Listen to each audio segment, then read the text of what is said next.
Space तो बहुत बड़ा है और मिस्टीरियस भी।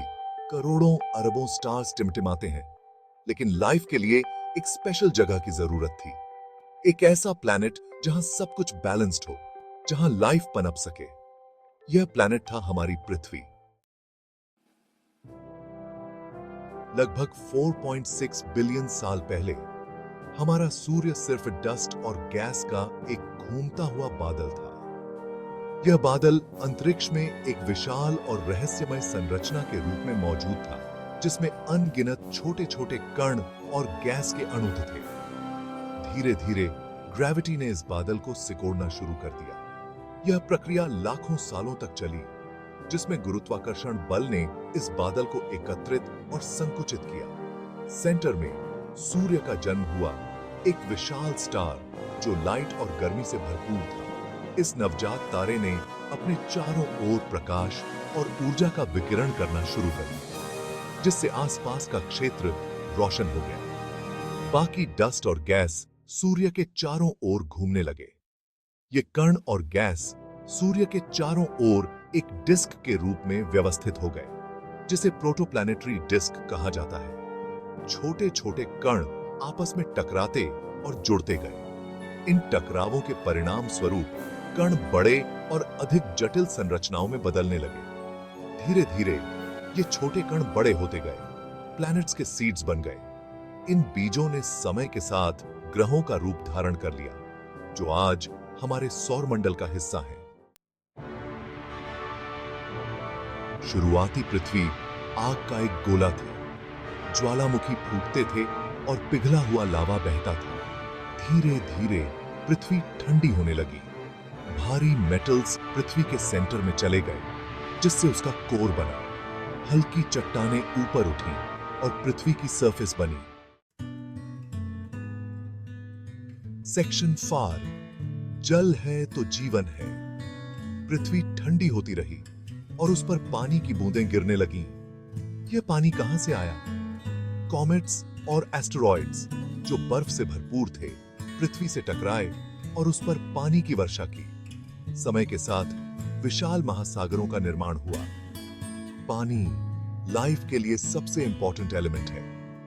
इन महासागरों में ही लाइफ की पहली किरण दिखाई दी।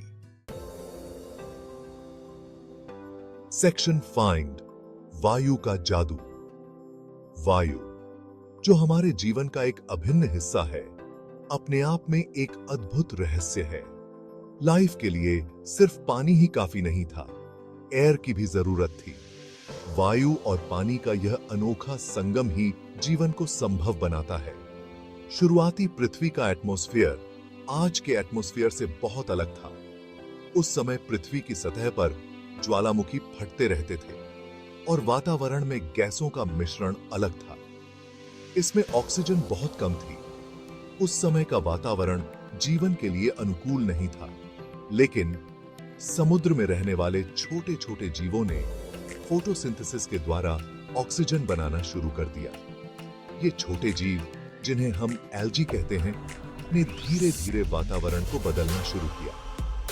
धीरे धीरे एटमॉस्फेयर में ऑक्सीजन की मात्रा बढ़ती गई। इस बदलाव ने पृथ्वी पर जीवन के विकास के लिए एक नई दिशा दी। इससे ओजोन लेयर का निर्माण हुआ, जिसने सूर्य की हानिकारक किरणों से लाइफ की रक्षा की। इस प्रकार वायु ने न केवल जीवन को संभव बनाया, बल्कि उसे सुरक्षित भी रखा।